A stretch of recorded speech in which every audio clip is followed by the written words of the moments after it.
Boa noite, gente! Vamos chegando para mais um Papos Transcendentais. E agora de volta nas quintas-feiras. Antônio já vai pedindo para entrar? A gente está precisando cortar o meu bigode. Vamos aqui. Frater Góis já chegou também.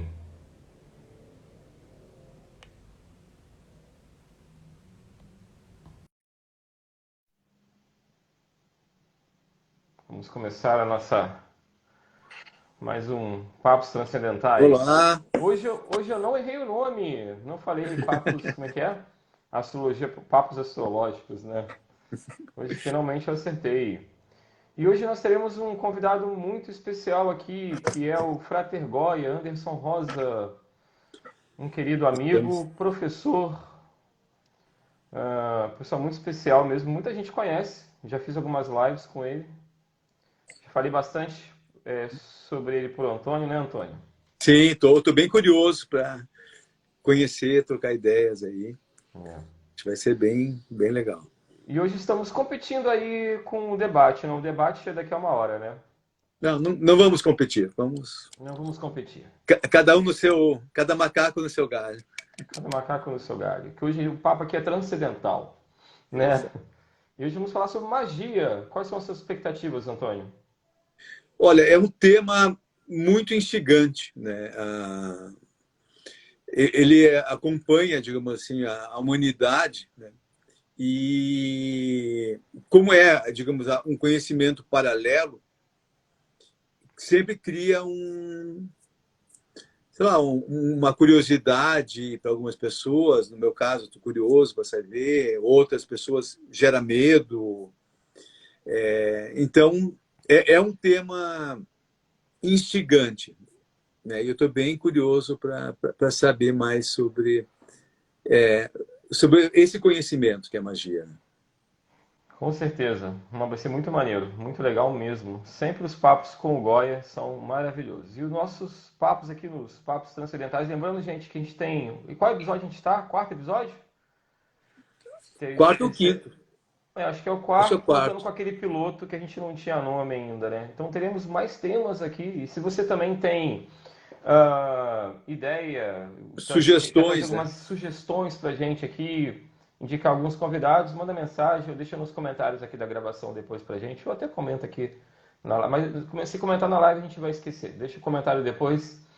E vamos chegando, gente. Tragam suas perguntas também, que daqui a pouco o Goya vai estar chegando. E a ideia aqui é que o Papos Transcendentais seja bem interativo, né, Antônio? Sim. Então tá bom. Mas uma Não é pergunta só o pra nosso. você. Como é que tá meu É, áudio hoje? Tá bom? para mim tá bom. Porque esse Deixa até. celular te contei que quase não sobreviveu a ele decidiu nadar na piscina outro dia. Né? Incrivelmente, graças ao cósmico aí, eu fiquei desesperado. E graças ao arroz, ele não parou de funcionar. Na verdade, ele não parou de funcionar. Ele não parou em nenhum momento de funcionar. Eu não desliguei ele também faz uma semana quase. Mas ele tá aqui, tá vivo. Né? Mas Mariana eu acho entrando que aqui agora. os. Tá Já entrando? estamos aqui. Goya, se quiser pedir para entrar, por favor, fique à vontade. Só pedir para participar junto a nós. Acho que ele já pediu aqui, eu não vi. Vamos lá. Aceitar. Foi? Boa noite, pessoal. Tudo bom com vocês? Boa noite. Grande Goya, boa noite. E aí, Deixa eu baixar um chegamos. pouquinho aqui a câmera aqui para ficar mais na altura. Vamos lá, para ficar mais bonito, né? Chegamos a vivo. Eu gostei Pronto. daquele vídeo deu uma certa emoção aqui. Foi muito bom. Então, pois Bom, é. Eu estava saindo e eu estava num evento da Academia Moronense de Letras. E daí é numa universidade próxima, aqui dá mais 5, 6 quadras. Aí eu vim correndinho, usei os anjos enoquianos do transporte para chegar mais rápido. foi muito rápido mesmo, né? Muito bom. Goya, deixa eu te contar a proposta aqui, que a gente não conversou muito sobre isso ainda. Não atualizamos nossas fofocas. Mas aqui o Antônio é um grande amigo também de Curitiba aí, ó, Paraná. Opa! E Somos do leite quente. Professor de psicologia, também professor da PUC, astrólogo védico, que já foi algumas vezes para a Índia e muito interessado nesses assuntos, né? E nós começamos então o Papos Transcendentais, que é um projeto aqui toda semana trazendo algum convidado para conversar sobre determinado assunto. E você é o nosso ilustre convidado que veio falar hoje sobre magia e afins, talvez, vamos ver se vai dar tempo. Né? Então a gente vai começar como, Antônio? Pedindo para ele saber contar o um que pouco é da magia, história dele. né? Como que, contar um pouco da sua história, como é que começou. Muita gente aqui já sabe, muita gente não sabe. E é uma história bem legal. Vamos lá. Então, você quer saber a minha história? Primeiro a sua experiência, como é que começa? Como é que você chega na magia? Então, o Antônio, você é de Curitiba mesmo, Antônio? Sim. Então, você deve lembrar do sebo que tinha ali na Emiliano, né? Aquele sebo ali quase ao lado do Colégio São José. São José, né? E na época eu tinha 9 anos, eu já curtia algumas coisas aí meio diferentes, mas meu pai me levou no sebo na esperança de comprar um gibizinho da Mônica, Pato Donald e tal. E naquela época tinha uma grande bancada, assim, que ficavam as revistas logo na entrada, e daí do lado das revistas em quadrinho tinha-se uma revista Planeta, até tá aqui atrás, que dizia assim, se não me engano, o maior mago do mundo, que era a biografia do Papos, né? E daí eu falei, é isso que eu quero. Na capa era tipo uma carranca, assim, feita com projéteis, né? Aquela coisa bem anos 70 contra armamentismo e tudo mais. Bons tempos. Exatamente. E daí eu falei, eu quero isso aqui. Aí meu pai falou, você tá louco, né? Por que você quer isso? Eu falei, não, é isso aqui que eu quero. Tem certeza? Não quer a Mônica? Não, não quer o sítio do Capão Amarelo? Não, quero o maior mago do mundo. Aí ele falou, tá bom. Aí me deu, era uma revistinha Planeta, daquelas quadradinhas. E daí eu lembro até hoje, tanto é que eu ainda tenho a revista aqui comigo, e eu terminei a reportagem, era a biografia do Papos. Quando eu terminei a reportagem, eu falei, é isso que eu quero. 9 anos, né? Eu falei, é isso que eu quero para a minha vida. Porque uma das coisas que tinha ali é que Papos, ele trabalhou muito pela desmistificação, para que as pessoas perdessem o medo. E daí falei, tá aí, eu acho que a gente precisa tirar o medo das pessoas, explicar o conhecimento. E ele definia nessa reportagem, ele definia que magia é conhecimento. Então tudo aquilo que eu conheço e o outro ignora, para esta pessoa soa como magia, né? Então, quando você trabalha, por exemplo, com cura, né, que tira a dor muito rapidamente, a pessoa fala, nossa, parece que tirou com a mão, né? E aí tudo isso era a forma com que ele entendia magia. E aí eu falei, eu vou aprender essa porcaria e eu quero aprender isso. E de lá para cá foi o que eu fiz. Né? Então hoje eu estou aí com 52 anos, e toda a jornada da minha vida, eu tenho obviamente uma profissão, uma vida profana, eu trabalho na educação, sou funcionário público do Poder Estadual, atendo aqui no núcleo do Campo Mourão a parte de recursos humanos e previdência, então beijo aí para todo mundo do núcleo, né? Para o meu pai, para minha mãe, para a Xuxa, e daí... mas além disso eu tenho essa vida de capa e espada, né, a vida da magia, que na realidade é a minha grande paixão, acho que é a minha grande, é a minha jornada pessoal, né, é a minha história. Então eu não consigo pensar numa vida sem ter passado por isso, né? Então o resto, tudo apenas que eu vivo além disso que dá suporte para isso. Posso fazer mais uma pergunta? Claro. Por que o nome? Porque o teu nome é Anderson Rosa, né? O que te fez adotar um outro nome? E o significado disso? Tá. Então, primeiro, essa questão do nome mágico, né? Aí tem vários itens para a gente pensar.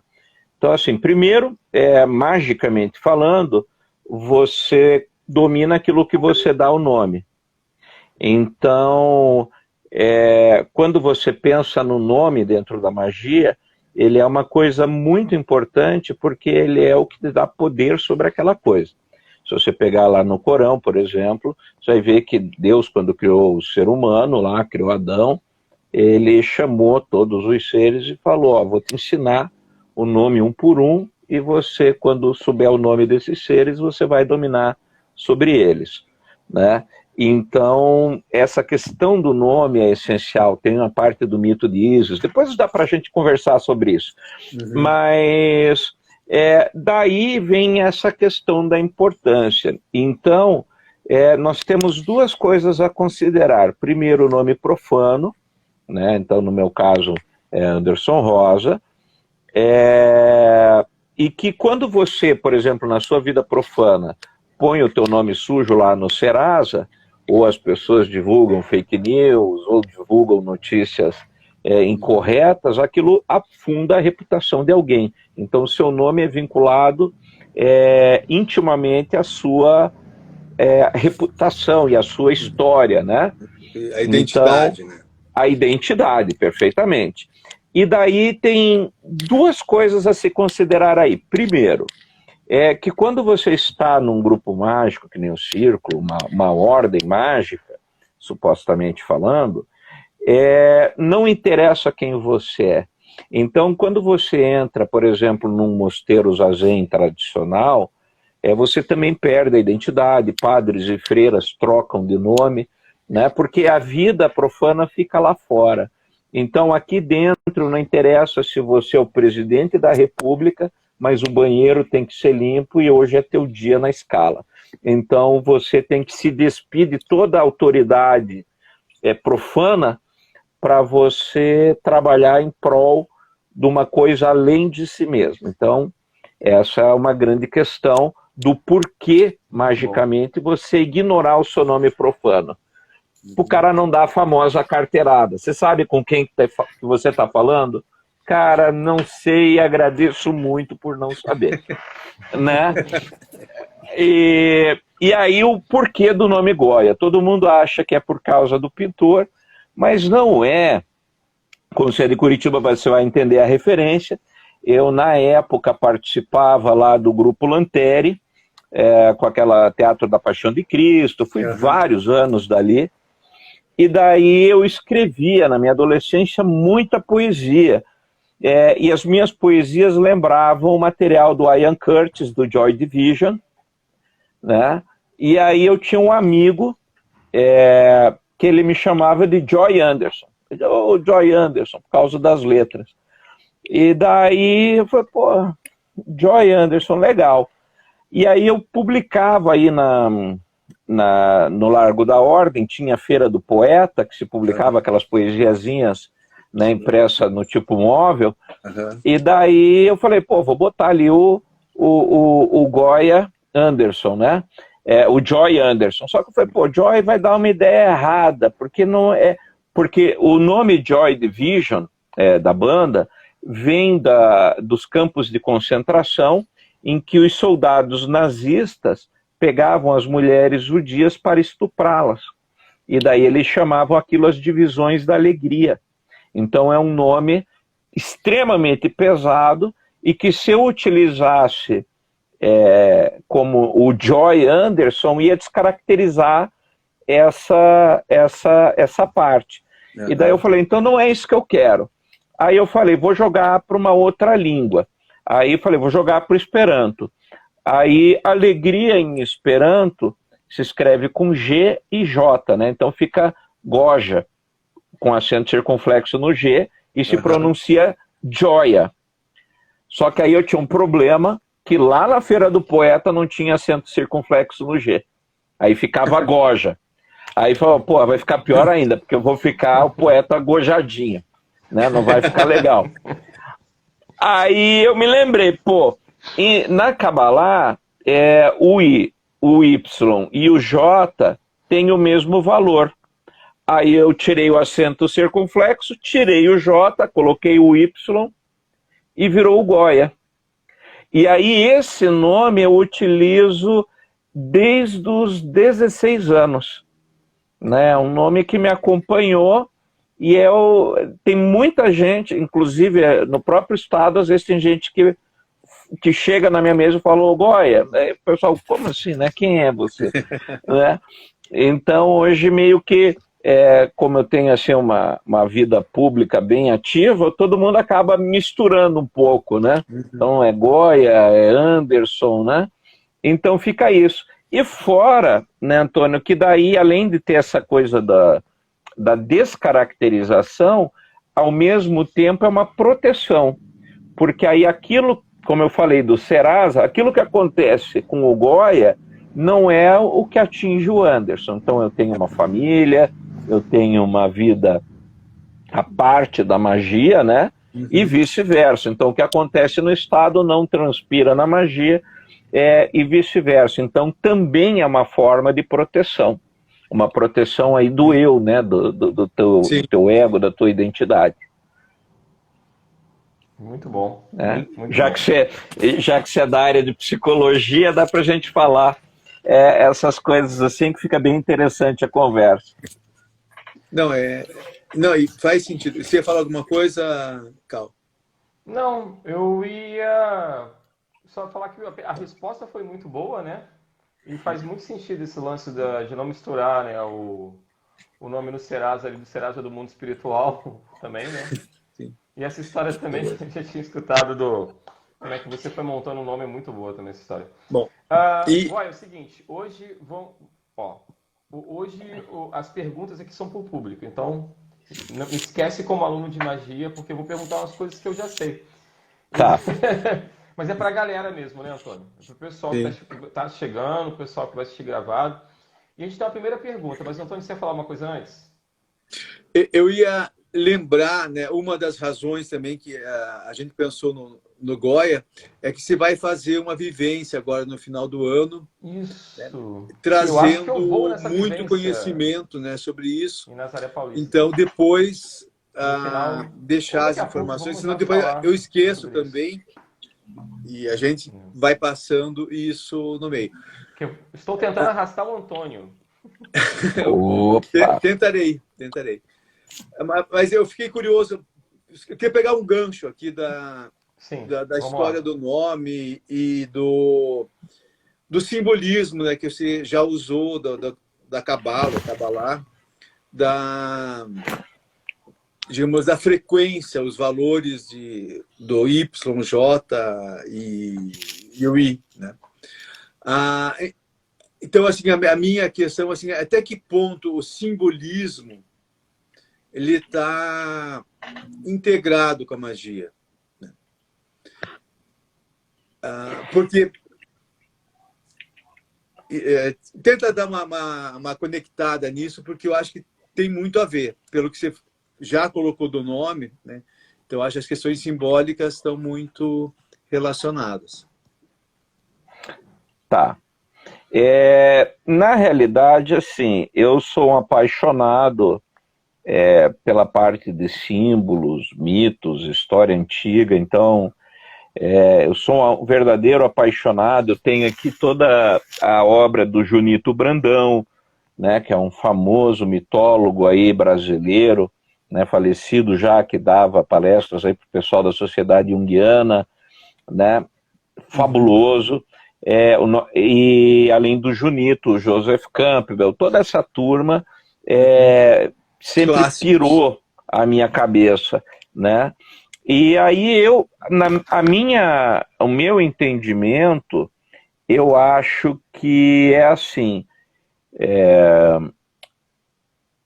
apesar de existirem símbolos universais, que você vai ver ao redor do mundo, como já existem N estudos comprovando, eu acho que o símbolo se impõe, né? Então, muitas vezes a gente tenta subverter símbolos, mas o símbolo ele acaba se impondo ao ser humano de alguma forma, né?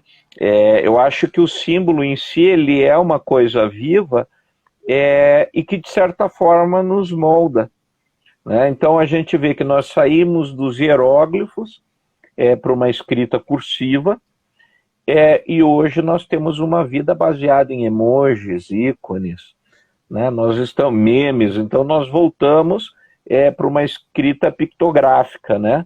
Porque eu acredito que o símbolo ele fala muito mais com a gente. E inclusive eu estava ontem ainda conversando com o Rabino Yair Alon, e daí eu comentando com ele, inclusive eu estou avisando ele aqui, que eu estou online com vocês, e daí eu estava conversando com ele a respeito desse tipo de coisa, que, por exemplo, para o pensamento judaico, as letras hebraicas, elas não são apenas letras. Elas são letras, elas são números, elas são coisas, né? Então, quando o pensamento, um rabino, um cabalista, observa um nome sagrado ou o nome de um anjo, ele vê aquele ser, né? Ele vê aquela coisa. Os nomes dentro da Kabbalah definem as coisas. Então, quando você tem um nome de um anjo, no geral tem 5 letras, então as 3 primeiras definem a aparência do anjo, é a cabeça, o tronco e os membros. Então, quando você olha a letra, aquilo... Por isso que não tem imagem na Kabbalah, porque a imagem é o próprio alfabeto, é uma coisa dinâmica. Só que para nós que não somos judeus de berço, quando a gente vê isso, é que nem vê as letrinhas do Matrix correndo, a gente não entende. Você só vê as letrinhas correndo no fundo preto ali, bonitinho, né, super fashion, mas você não consegue compreender aquilo. Nós não vemos aquela informação.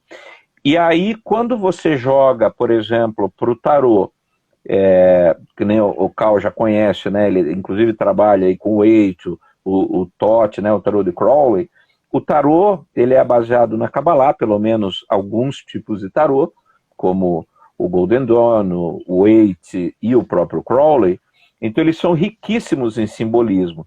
E aí entra a famosa frase, um símbolo vale por 1000 palavras.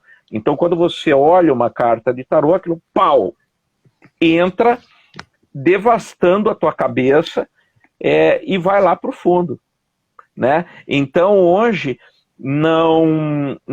é quase virtualmente impossível no mundo moderno, salvo algumas exceções, etc., alguém que nunca tenha visto uma carta de tarô. De alguma forma, direta ou indiretamente, uma citação num filme, numa revista, num livro, etc. E o tarô ele vai evoluindo, isso tudo eu estou falando por causa dos símbolos, o tarô ele vai evoluindo com a história humana, tanto é que nos primeiros tarôs não havia carta da morte, né? Por exemplo, no Visconti Sforza, ela vem após, né? E aí essas cartas elas vão refletindo a sociedade no qual elas estão inseridas, né? E elas falam aí, como psicólogo você pode levar a questão dos arquétipos, né, e tudo mais. Não sei se essa é a sua linhagem, né? Não, né? Mas você, né? E daí não sei se você, né, se a gente trata necessariamente de arquétipos, mas você vai trabalhar com símbolos que dizem muito para a psique humana. Então, e esses símbolos, a meu ver, eles têm uma força que independe de qualquer dicionário, para mim, né, independe de qualquer dicionário, de qualquer aula, porque uma pessoa vai olhar, pode ser uma criança, ela vai trazer esta informação. Aliás, me permitam, você desculpa, Antônio, mas o Cal me conhece, ele sabe que eu sou um pouco verborrágico, daí eu vou largando Vai, o texto, Bom, essa é a ideia aqui do né? E quando eu me alucina, e daí quando me alucina, eu começo a disparar. E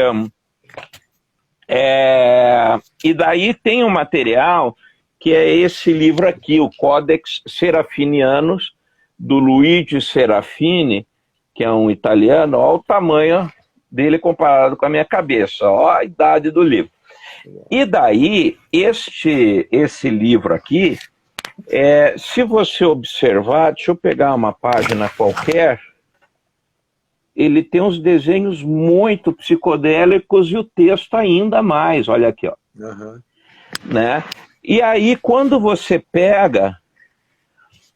quer ver, deixa eu achar uma coisa aqui que vai explodir a cabeça, talvez alguns dos nossos espectadores conheça, mas quem não conhecer vai ver agora, né? Então, olha aqui, ó. Nós temos aqui, uma das... Deixa eu ver se eu consigo enxergar aqui, ó. Algumas imagens. Então, ele é altamente, né, lisérgico o livro, e o texto não diz nada. Você vai procurando, você diz, pô, mas que texto é esse? Que língua é essa, né? Aí tem aqui um segredinho aqui. Este livro, ele é considerado, assim, um mistério, porque o Serafini já morreu e não deixou nada interpretando isso aqui. Só que o segredo dele é que ele quis fazer o quê?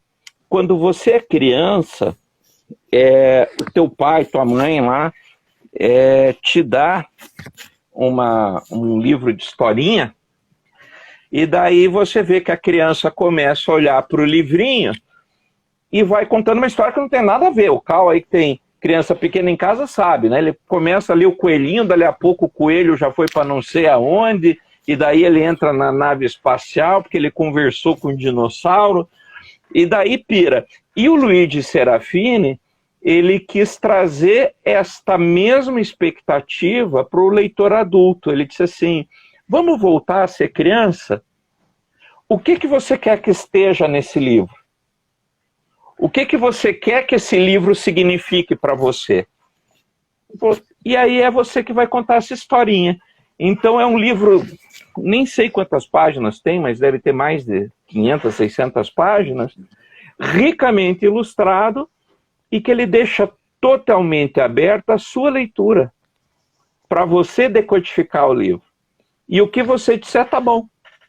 Então eu acho que é muito legal a gente trabalhar, tem aquelas pinturas Rorschach, né? Que é os borrões e tal, e ele transforma isso numa forma de arte. Então, eu acho que o símbolo, ele é tão vivo que se a gente tirar um símbolo do ser humano, eu acho que ele morre. Acho que é mais fácil deixar um ser humano sem comer do que arrancar os símbolos do ser humano, né? Mas isso é a visão de um pobre magista, assim, que está aí caminhando, né? O Pedro, eu estou vendo que chegou agora e está perguntando qual o livro. Pedro, vou mostrar só porque é para você, eu estou acompanhando aí. É o Codex Serafinianus, do Luigi Serafini. Talvez essa seja a única edição existente no Brasil, física, né? Não tenho certeza. Mas fica aí a dica, é um trabalho muito legal. Fora que a textura, Antônio, quando você pega, o livro é pesado, quando você pega, o papel dele é um papel, não é acetinado, mas ele é rugoso, então ele é uma experiência sensorial, ele é um livro que não é só para olhar, ele é um livro sinestésico, então você olha, aquilo vem para você, é muito legal. Eu acho fabuloso, doido. Assim. Muito total. Muito doido. Eu já não sou bom da cabeça, daí me bota essas coisas, me vem na mão. Né? Fazer o quê, né? Mas o homem é um ser simbólico. Né? Eu acho que isso nos distingue, né, dos animais, essa capacidade. Todo papo transcendental de abstração, né? Cai na questão do símbolo, né, Antônio? Sim. Tá. Emendando no papo transcendentais da semana passada, que foi com o Eloy Chiqueto, né, sobre tarô, É justamente aquele papo da linguagem dos pássaros, né? Da metáfora da linguagem dos pássaros. Porque a magia, o símbolo na magia, a linguagem simbólica serve como instrumento de comunicação. Porque a magia em si, ela em palavras, eu acho que ela é meio que incomunicável, né? Seria... Podia cair nisso, a magia? É a magia. Né? O símbolo ele tem mais esse efeito. É que eu acho que a magia, ela vem como... primeiro, um modo de ver a vida, um modo de entender o mundo a teu redor. Então, Crowley, por exemplo, ele define que magia é a arte ou a ciência de causar mudanças com a força da vontade, com a aplicação da sua vontade, né? Então, na realidade, ele está dizendo, você não está contente com o teu mundo, mude ele. Fecha o assunto, né? E aí eu acho que isso é muito importante, porque é um compromisso que você não assume com os deuses, você assume consigo mesmo, né? Porque, inclusive, se você lê na Odisseia, quando Odisseu está voltando para Ítaca, Atena vai falar com ele, e daí ela diz assim, eu vou te ajudar, né, tal, e ele fala assim, pô, você podia me dar poder, você entra lá, já vamos botar tudo para foder, os caras estão querendo pegar meu reino, vamos tomar ele de volta, você é Deus, você faz o que você quiser. Aí eu falo, ó, bicho, o negócio é o seguinte, os deuses não farão pelos homens o que eles devem fazer por si mesmos. Te vira, maluco, né? Aí ela transforma ele num homem velho, para não dizer que não ajudou, e daí o resto é com ele, né? E daí o que é interessante é assim, toda a história da Odisseia começa com o cavalo de Troia, né? O Odisseu no final da guerra de Troia, que ele escancara, ele fala, olha, essa vitória não foi vencida pelos deuses, foi vencida pela engenhosidade humana, né? Porque estava lá Aquiles, estava todo aquele pessoal e todo mundo tomou um chá de cacete por 10 anos. Daí ele veio e falou, não, vamos fazer o cavalo, vamos desmontar o navio, transformar num cavalo, a gente invade e toca o terror lá dentro. Daí quando ele ganha, ele brada a plenos pulmões e diga, olha, né, behold, né, contemplai, ó deuses, né, não sei como é behold em grego, mas vamos lá. Aí ele fala lá, behold, né, então engenhosidade humana foi o que salvou Troia, né, foi o que invadiu Troia, não foram os deuses. E daí o Netuno bota no rabo dele e ele fica 15 anos navegando pelo mar. Aí quando ele volta para Ítaca, vem essa história que a Atena fecha com chave de ouro, dizendo os deuses não farão pelo ser humano o que ele deve fazer por si mesmo. Então, os deuses, a julgar por essa história, eles são sempre traíra, né? Na hora H, eles tiram o barco fora e falam, é contigo, velho. Né? Sempre passa a responsabilidade para o ser humano. E daí a magia, neste contexto, ela diz assim, cara, é contigo, não confia nos deuses, porque a hora que você confiar, eles vão te pôr no rabo. Então você tem que ser o agente da sua mudança. Né? Uma coisa meio, talvez até um pouco positivista, naquele pensamento final ali do século XIX, mas na realidade a magia é clara que ela fala que o poder de mudança está em você, né? Não está no terapeuta, não está no padre, não está no teu chefe, na expectativa do governo. Ela fala, você tem que tomar uma ação, você tem que agir, você tem que, né? E daí ela diz que quando, né, os corolários da magia dizem que daí quando você se compromete com isso, inclusive isso está no Goethe, e depois foi roubado ali pelo Paulo Coelho, né, no Alquimista, e diz, quando você se compromete com a sua verdadeira vontade, o universo vai agir para que aquilo aconteça. E de certa forma, sim, é isso que acontece, mas não é uma coisa só subjetiva, a magia não é apenas crer, é agir. Né? Então, segredo. Não, transformar... transformar o transcendente no imanente, é você transformar todos aqueles anseios, todas aquelas coisas, numa ação de forma que aquilo transforme a sua vida. Se a gente for parar para pensar em ponto de vista filosófico, né, que a realidade muda para cada pessoa, a sua realidade morre com você, blá, blá, blá, ok, né, não existe uma única realidade. E até por isso que daí a magia vai definir. Não, é você que vai criar a tua realidade. Então, a partir do momento que a tua vida tá uma merda, você tem que ter condições para chegar a isso. E de que forma isso vai acontecer? Aí você tem algumas coisas que são interessantes. Uma que eu não concordo, o pessoal vai querer me cancelar com isso, mas eu não concordo com uma magia única e exclusivamente mental. Porque eu acho que a mente não é tudo isso. A mente é parte disso. Mas nós somos um corpo, nós somos uma mente, nós somos um espírito. Então, no mínimo, nós temos 3 partes para cuidar, né? Se a gente concorda que, por alto, que existe essas 3 partes do ser, né? Quando eu lido só com o aspecto mental, você está deixando, por exemplo, um corpo que vive, respira, come, paga a conta, né? Então, por exemplo, quantas pessoas que vivem nesse mundo estão aprisionados nesse mundo mental e deixam de viver a vida ali do seu casamento, dos seus filhos, do seu trabalho. Eu acho que isso é o que o psicólogo muitas vezes acaba enfrentando no consultório, que acaba sendo isso, né? O cara está vivendo uma realidade interna desconexa com a realidade dele e tem dificuldade de fazer essa junção, né? Então a magia não pode ser única e exclusivamente mental, sob pena de você se afastar da realidade. O Israel Regard, que é um autor que eu gosto muito, ele tem um livro chamado Pilar do Meio. E ele diz assim, se você quer se meter com magia, primeiro vai lá e faz terapia, velho. Porque senão você vai carregar para a magia fantasmas que não deveriam estar lá. Ele diz, então primeiro você se resolve, vai fazer uma terapia, né? E daí você vai para a magia, que senão você vai entrar na magia pelo motivo errado. Ele fala isso no Árvore da Vida, logo no começo do livro. Isso, ele fala também. Mas ele é um texto que veio primeiro no Pilar do Meio, porque o Regard, junto com a John Fortune, que levou a terapia junguiana para os Estados Unidos.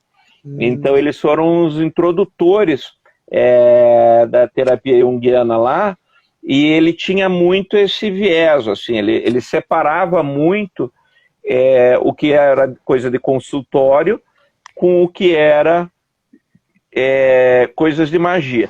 E aí você diz, tá, então beleza, então tem o lado psicológico tal, e que tem um outro lado ritualístico. Mas e esse lado ritualístico?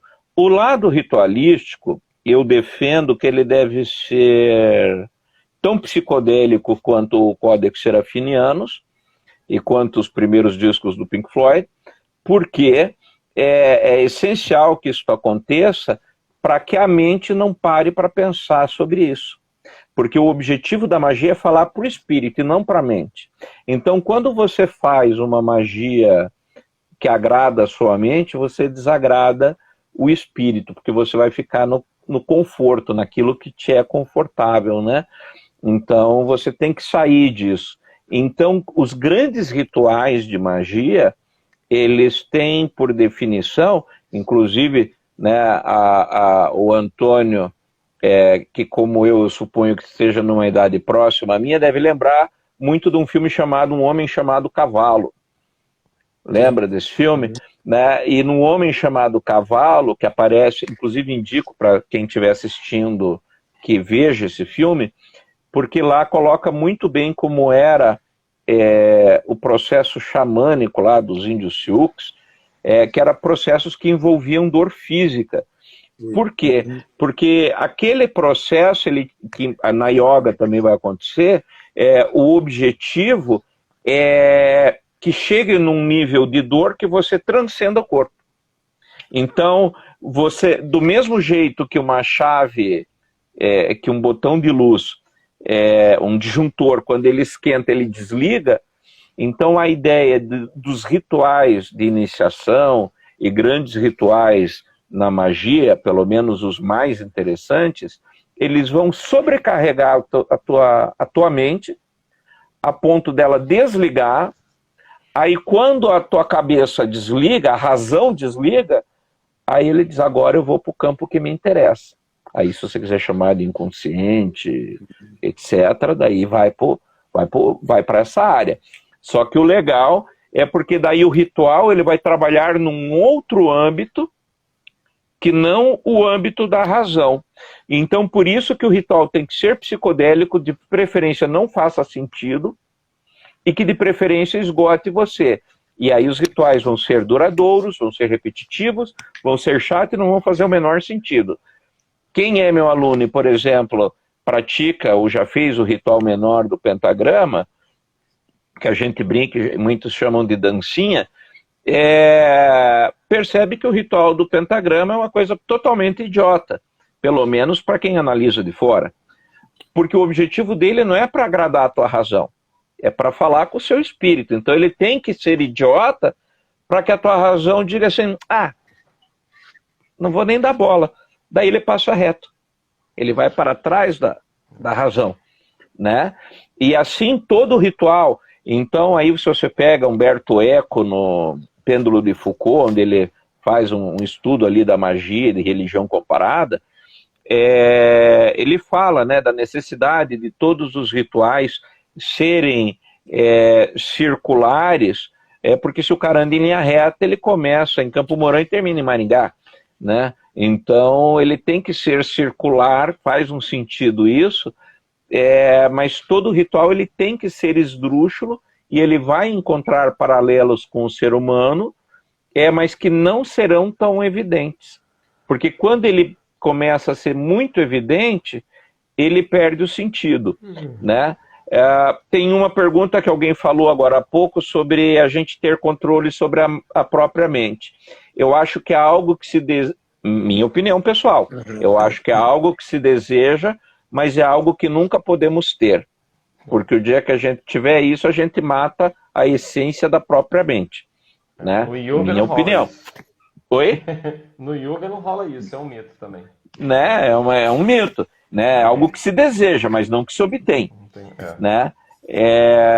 E aí eu acho assim, toda iniciação, falando do princípio da iniciação, toda iniciação ela deve ser... quando você trata da iniciação clássica, que fala de uma morte, então você diz, a iniciação é a morte, de um estágio da vida, para um novo estágio, isso é lenga-lenga que já está carne de vaca. Eu defino como ruptura espiritual. O que é uma ruptura espiritual? Ruptura espiritual é muito simples. Você não volta a ser aquilo que você era. Aí você diz, agora isso tem qualquer livrinho aí qualquer revista Capricho diz isso. Não, mas não explica isso. Porque, por exemplo, eu uso sempre o paralelo físico entre o homem e a mulher, que é assim, o homem é um ser muito sem graça, a mulher já é um ser mais bacana. Então, quando a mulher ela se desenvolve, então ela muda os hormônios, as formas se arredondam, aparece seio, ela pode gerar uma outra vida, ela pode engravidar. Então, por exemplo, depois que a mulher menstrua, não volta, né, não deixa de menstruar para voltar à infância. Quando a mulher, por exemplo, rompe-se o ímen, você pode fazer cirurgia para fazer tudo, mas você sabe que já foi. Quando a mulher engravida, pode ser que ela não tenha aquele bebê, mas ela engravidou, né? Ela não volta a ser mais a menininha inocente que não sabe o que é isso. E um exemplo que eu dou muito clássico para isso é de uma amiga que ela teve uma sucessão de abortos, né? Ela perdeu várias gestações e teve 2 filhos que hoje já estão aí com quase 40 anos. Se você pergunta para ela quantos filhos ela tem, ela diz, eu tive 5, mas só 2 são vivos. Os outros 3 morreram. Aí você pergunta para o marido, quantos filhos você tem? Ele fala, 2. Né? Então, para a mulher, toda mudança, em especial naquilo que se refere ao corpo dela, é única, exclusiva, e ela nunca mais volta para trás. O homem cresce pentelho, cresce barba, então ele vai ficando nessa conversa mole até o fim da vida, e a gente compra bonequinho, né? Você compra bonequinho ali do Doutor Estranho e tal, a gente continua na infância até bem tarde, né? E então, a iniciação, a meu ver, ela tem que fazer essa mudança definitiva. Ela não pode ser uma mudança meramente de entendimento. Ah, eu entendi assim, hoje eu entendo assado. Então isso é opinião, não é uma mudança. Não é a iniciação da morte ali que você faz em casa e vai comer uma pizza. Você não sai de uma iniciação e vai fazer por uma pizza. A iniciação, não que você tenha que matar alguém, mas, de novo, vá ver lá o Homem Chamado Cavalo, por favor, que vocês vão entender um pouco melhor. Então, você não tem que matar a pessoa, mas a pessoa tem que, em algum momento, se questionar, cara, que porra eu tô fazendo aqui? Quer ver que só falta eu morrer, velho? Que roubada. Então, se você está numa iniciação em que fez isso, ok, você está no caminho, né? Se não, é só um drama ritualístico, né? Se não, é uma coreografia, não é um processo em si. Deixa eu fazer tentar assim, resumir um pouquinho, né? Então, a magia, ela é composta, né, de uma gama de conhecimentos, que usa o simbolismo, né, vários tipos de simbolismos, né, que você já explanou um pouco, assim, colocou que não há uma única forma, né, de trabalhar os símbolos, e o ritual. O ritual faz parte, né, da magia.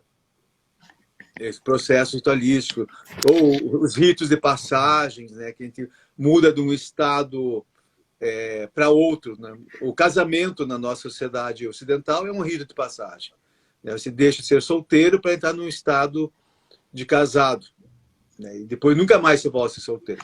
Isso. Ou você é casado ou é separado. Sim. Mas eu fico curioso com uma outra coisa. A imagem que me fica de magia é do Mago Merlin. Aquela figura, né, com a vareta mágica ali. Então, existem alguns instrumentos, ferramentas, né, que a magia usa, a partir dessa imagem, né, do Merlin, né, que tem o conhecimento, tem o chapéu lá da sabedoria, tem as vestimentas, mas tem uma ferramenta também. Isso. Existe também um ferramental, e eu considero importante fazê-lo, pelo mesmo motivo que eu não posso fazer um arremedo, por exemplo, eu chamo isso de simbolismo à quinta potência, né? Então, antigamente, os caras faziam iniciações em cavernas, aquela coisa que, por sua vez, representa o útero, etc. Hoje a gente faz numa sala que remete a uma caverna, que remete ao útero, que remete, né? Então você vai distanciando-se, né, do foco original. E eu acho que as armas, quando a gente diz assim, eu entendi a natureza do bastão, eu entendi a natureza da copa, também não é apenas entender, é viver. E isso fica muito claro. Eu não sou tão conhecedor da psicologia, mas eu acredito que exista alguma área que, por exemplo, fala dessa coisa da plasticidade, né, de você lidar com o objeto em si, né? Então eu acredito que quando a pessoa vai fazer, por exemplo, vamos fazer de conta que aqui é um pantáculo, que vai fazer um pantáculo, ela que, por sua vez, possui uma correspondência com o teu mundo material e em como você lida com finanças, a hora que, por mais que isso seja apenas um pedacinho de madeira pintado, nesse caso aqui, a hora que eu for fazer isso, aquelas dificuldades de lidar com o cotidiano e de lidar com a vida financeira vão se refletir aqui. E eu já tive exemplo claro disso né? O círculo faz... nós temos iniciação, graus, toda essa coisa da arma mágica, e eu faço questão que as pessoas façam. E aí é impressionante, o pantáculo na verdade, pode ser feito de argila, madeira ou metal, com símbolos que remetam ao elemento terra, que por sua vez, papapá. E por mais que o cara pegue, então você tem que imprimir o decalque e colar na madeira e invernizar. O cara vai errar, a pessoa vai errar. Por quê? Porque ela não tem, de novo, aí volta lá para o começo da conversa do poder do símbolo. Porque este pedacinho de madeira pegou num nervo exposto lá dentro, né? E eu já tive, por exemplo, no círculo, quando nós fazemos iniciação, eu sempre faço em ar livre para poder explorar essas questões. Então, a gente faz onde tem rio, para poder explorar o elemento água, né? E aí tem 2 casos que eu vou citar, que foram, assim, talvez soem cômicos, hilários, mas na verdade está falando dessa realidade interna, tá? Então, numa delas, foi um pessoal que tinha sérias questões emocionais, por acaso era mãe e filha, que estavam fazendo o processo de iniciação. Não sei se vocês já leram A Hora das Bruxas, lá da Anne Rice, que tem uma família que é só de mulheres, que vai gerações e gerações que elas engravidam, têm filhas, aí todos os homens matam, se separam, não sei o quê, porque é uma família só de mulher, né, as bruxas Mayfair. E daí era uma casa que não dá para citar, inclusive são pessoas bem conhecidas, mas não vamos dar nomes, mas são assim 4 gerações de mulheres que aconteceu exatamente a mesma coisa, todas elas engravidaram, baniram o marido, não sei o quê, tem altas questões a serem resolvidas do âmbito emocional, e quando foram fazer o processo de iniciação e chegou no rio, as 2 caíram no rio em menos de 2 minutos. Conseguiram cair no rio, conseguiram sair tudo lameada, e era um riozinho que tinha assim, molhava as canelas, mas elas saíram dos pés à cabeça lameada. Então você pergunta, né, o que isso reflete? Né? Precisa falar? Outra era uma moça, por acaso as 2 histórias são com mulheres, mas isso não tem nada a ver, pode acontecer com homem, também tem outras dificuldades, e aí essa em especial tinha um problema em lidar com o lado financeiro, né? Aquela pessoa que não conseguia parar emprego nenhum, aí entra, sai de emprego, etc, etc. Então era uma vida muito desorganizada, e no dia da iniciação ela era do Rio e veio para Curitiba para fazer a iniciação. E nós estamos fazendo uma chácara, né? Quem conhece o Paraná, conhece a Araucária e sabe o que é o sapé, é aquela porra que fura a alma quando você pisa em cima. E daí e a iniciação é vendada, como toda iniciação clássica, você venda para representar a cegueira que a pessoa tem da vida. E ela falou, eu vou descalça. Eu falei, não vai, velho, não vai dar bom isso aí. Não, eu quero ir porque eu gosto de sentir a terra. Eu falei, você está no Paraná, filho, isso não vai rolar. Não, eu quero ir. Tá bom, então vai. Rapaz, quando ela começou a andar no meio do mato, que começou a entrar sapé, mas essa menina urrava de dor. Né? Pisou num porco-espinho.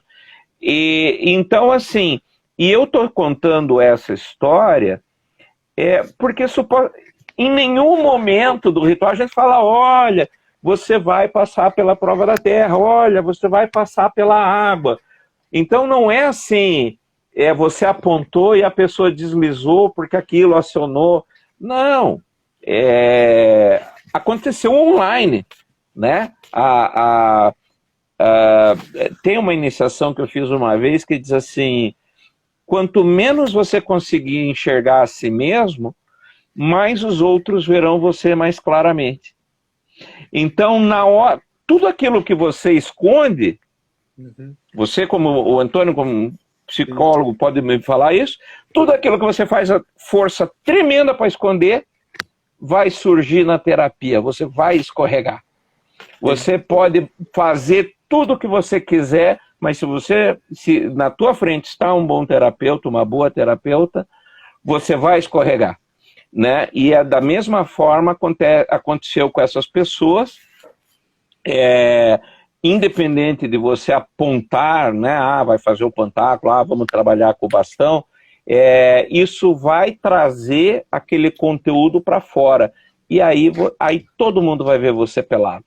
Aí não tem como você escapar, porque me corrija, por favor, Antônio, Cal, me corrijam, mas também é uma sensação que eu tenho, um entendimento que eu tenho, que na realidade a nossa vida interna grita por mudança.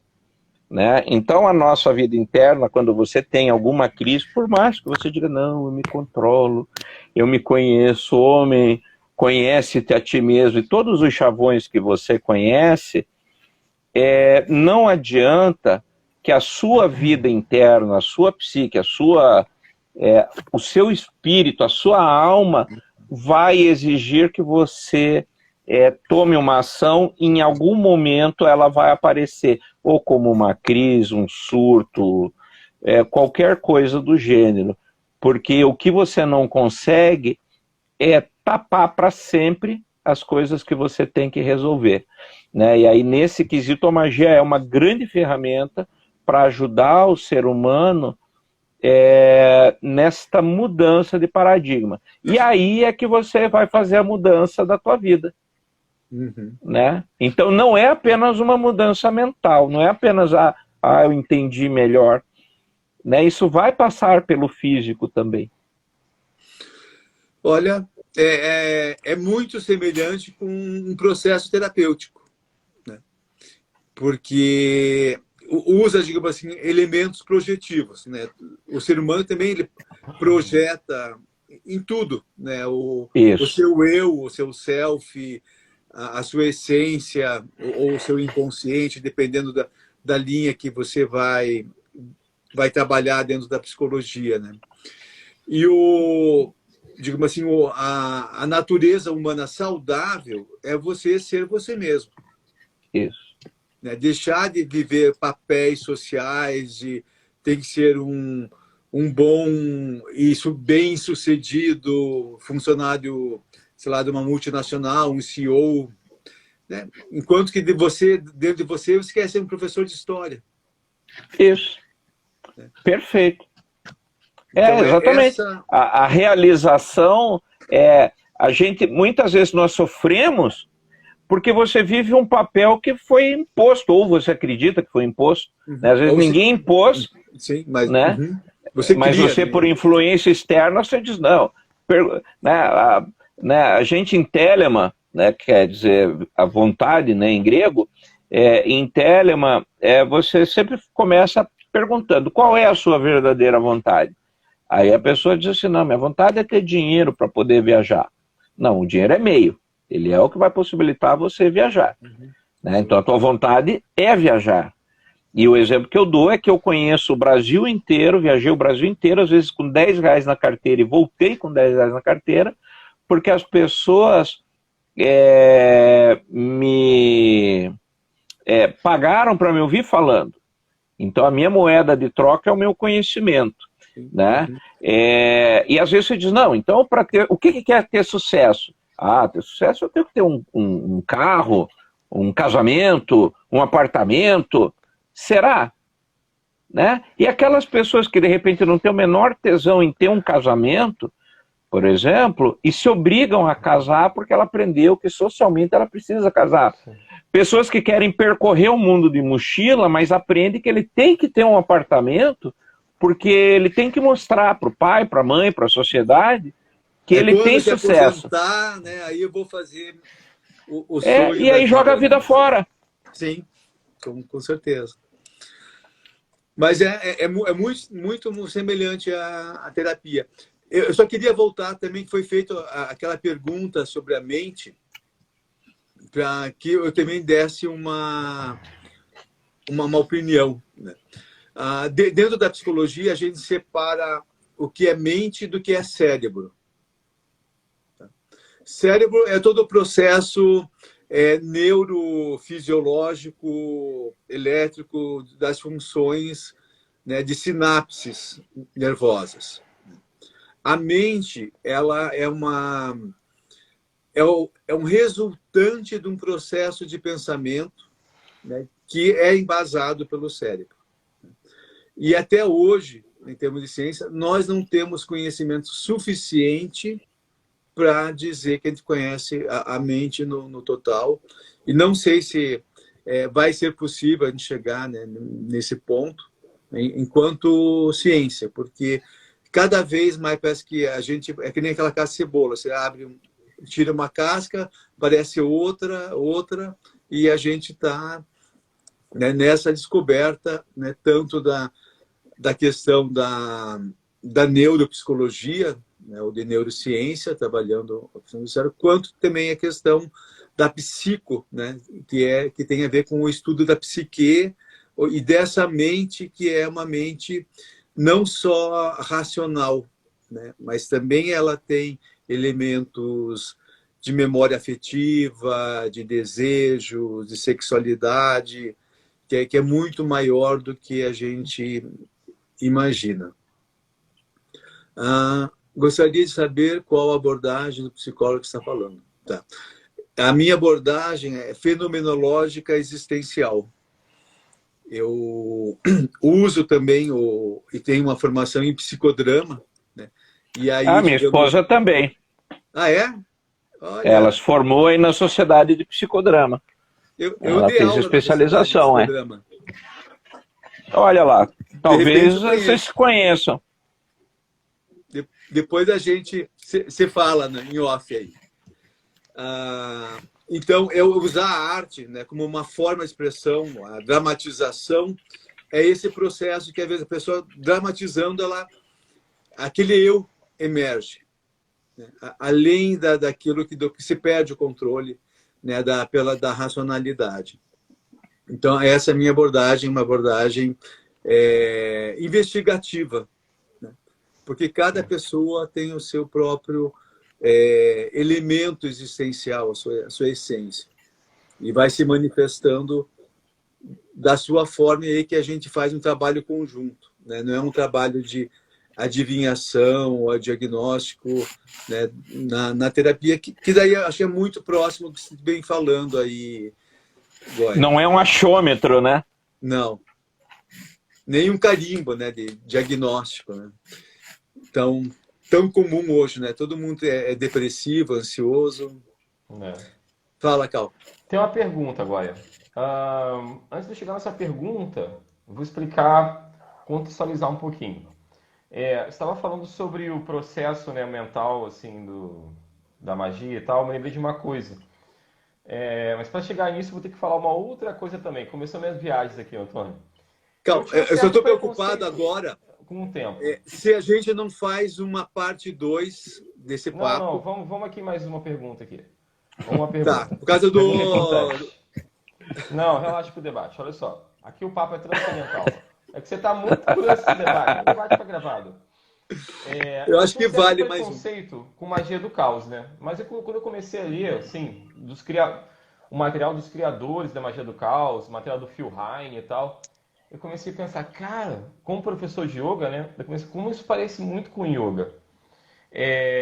Porque o estado de gnose, eu sei que não é o seu lance, magia do caos, mas ele é muito parecido com um estado que você chega no final da prática de yoga, e muita gente não sabe que no yoga tem uma coisa chamada sankalpa, que não se usa muito em práticas de hatha yoga aqui no Brasil. Então você faz toda aquela prática, aquele ritual do yoga, que é uma prática assim, é um ritual, é quase um processo mágico, onde você faz kriyas, purificações, pranayama, respiração, os asanas, dhyana, meditação, dharana, concentração. E no final, na hora do shavasana, do yoga nidra, você está lá em relaxamento, e tem uma coisa que ninguém faz. Quando você está lá relaxado, porém consciente, você tem um momento de sankalpa, no qual você tem uma frase de efeito que você deseja alcançar, não é algo material, mais ligado à libertação, né? Porque yoga não é para a gente ficar zen, nem nada disso, o pessoal confunde muito isso. mas é um processo de libertação, né, para chegar a moksha. E você tem aí a sua frase que você vai usar em todas as práticas, e você pega essa frase, mentaliza bastante ela naquele no final ali que você já está cansado demais, como se fosse um ritual mágico, e joga ela, que a gente fala assim metaforicamente, joga para o universo. E esquece a frase, né? Então, assim, nesse sentido, eu queria te perguntar duas perguntas. A magia, ela é um caminho para a libertação? Primeira pergunta. Você acredita na magia como um caminho para a libertação? Eu nem sabia que a gente estava preso, né? Então, né? Então, nesse quesito, sabe, Cal? Eu acho que, na realidade, vai meio naquela linha da filosofia, né? Acho que é Rousseau que fala que o homem nasce livre, no entanto está acorrentado a todas as partes. Então, da mesma forma que o judaísmo não se enxerga como religião, porque religião vem do religar, e para religar eu teria que ter perdido o contato com o divino, eu particularmente acredito que a gente não está preso em lugar nenhum, né? A gente se enxerga preso, mas na verdade não tem nenhuma prisão aí. Então eu não entendo necessariamente que haja necessidade de uma libertação. Agora, isso que você descreveu da yoga, para mim tem muito a ver com esse estado de identificação com a divindade e também com o que eu falei da superação pelo físico, né? Então você vai fazendo uma sobrecarga até derrubar a chave. Você tem que derrubar uma chave para poder ultrapassar estados superiores aí do espírito ou da mente, se você assim o preferir. Mas eu entendo isso. Mas eu, particularmente, por ser uma pessoa do espírito, eu acredito que isso está além do mental, né? E além do próprio sentido físico, que é realmente o âmbito do transcendente daí. Aí você bota o que você quiser aí nesse transcendente, né? Eu acho que é por aí, né? Exatamente. Perfeito. Perfeito. Inclusive uma coisa para os magistas aqui, né? Que muito magista é meio preguiçoso, né, Goy? Só deixa eu falar uma coisa. O yoga, gente, não é mental. Isso. O yoga é um sistema que engloba tudo. Deixa eu só falar uma coisa rapidinho, antes de você falar, desculpa. Para fechar justamente isso que você citou, a magia do caos. Não podemos nos esquecer, meus prezados espectadores e espectadoras, que os magistas do caos eram caras extremamente versados em magia clássica. Os caras eram, assim, extremamente escolados. E a gente hoje considera a magia do caos como um jeito fácil de fazer magia, sim, que não requer prática nem tão pouco esforço. E esse é o grande erro. Porque você não consegue tirar, né? É preciso ouro para fazer ouro. Então não adianta que você não vai causar nenhuma mudança se você achar que eu vou, com perdão da expressão aqui, vou me masturbar em cima de um sigilo e aquilo vai pular para o inconsciente. Não, porque você tem que ter uma riqueza né, no seu inconsciente para poder trabalhar. Né? Senão, se você tem a cabeça ali do Pato Donald, né, tudo bagunçado, você não vai chegar em lugar nenhum, não. Pois é. Não, o material da magia do caos dos criadores, assim, é sensacional. Sim. Tirando isso, é muito bom. É uma aula de magia, assim, que dá para quem não entende lendo, né, material clássico de magia, vai entender alguma coisa, né? Mas é complexo, é todo um procedimento, né? Não é um fast food ali, tipo, né? É quase uma simpatia, né? Então, assim... Perfeitamente. Antônio, e a segunda... Fechamos. Não, você respondeu a segunda pergunta. O Antônio está preocupado aqui. Não sei se a gente Não, eu estou vendo que ele está aflito. Acho que todos ansioso pelo debate. Acho que todos nós, né? Eu posso fazer uma consideração rapidinha e devolver para vocês? Claro. Né? a primeira coisa, não se esqueçam, procurem no meu canal no Instagram e no YouTube, Conexões, o evento de dezembro, Isso eu quero né, falar. que o pessoal estava falando, né, aí eu deixo para você falar. Mas assim, estamos num momento, nós falamos agora, o tempo todo de mente, espírito, coisas psicodélicas, mas nós vivemos num mundo físico. Então, eu não vou dizer em quem você deve votar, em quem você não deve votar, mas você deve estar atento ao que você está fazendo. O que você não pode fazer é se omitir, né? Porque o que você fizer agora vai ecoar pelos próximos 4 anos, ou como o que aconteceu com a nossa Previdência, né? Vai influenciar inclusive a sua velhice. Então, em 4 anos, muita coisa pode mudar. Então, quando você votar, vote com consciência do que você está fazendo. Não estou fazendo a favor de candidato A, B, C ou D, né? Mas faça isso. Vote com consciência e sabendo o que você está fazendo. Né? E aí vamos para o debate, que acho que a aflição do Antônio está nessa linha também. Tá. Antônio também, Antônio que está ligado à cultura védica, ele sabe que o karma é uma flecha que não pode ser parada. Então, assim, é o símbolo do Sagitário. Eu não moro no Brasil, eu estou aqui de férias. Mariana fez questão de transferir o voto aqui em trânsito, vamos para outra cidade, 30 quilômetros daqui, votar, porque, cara, não vou, todo mundo sabe o meu lado. É um momento importante. Não dá mais 4 anos assim, gente, pelo amor de Deus. Então não sejam, cada um faz o que quer, mas, né, eu não quero ter essa mão. Então, né, vamos transcender, vamos lá.